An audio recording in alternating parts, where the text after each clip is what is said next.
कोन कहि जे हम पई क्वेश्चन दिया जाई sin theta into cosec theta sin theta into cosec theta is equal to केते तो मानु तो के बाहर कर करबो करो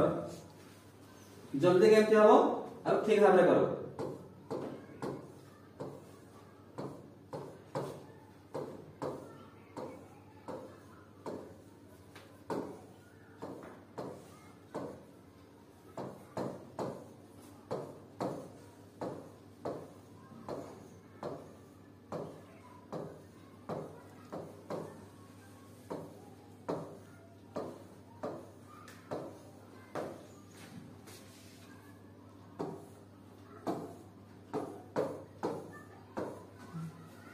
वन अच्छे आंसर ठीक अछि प्लान है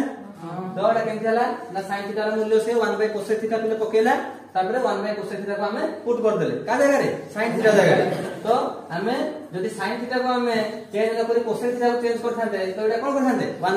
sin थीटा करथाते तो 1 sin थीटा ये sin थीटा कटी गले से 1 थांदा बुझेला तो तुम भाई क्वेश्चन अछि tan थीटा * cot थीटा = केते एटा करबो तमे हला।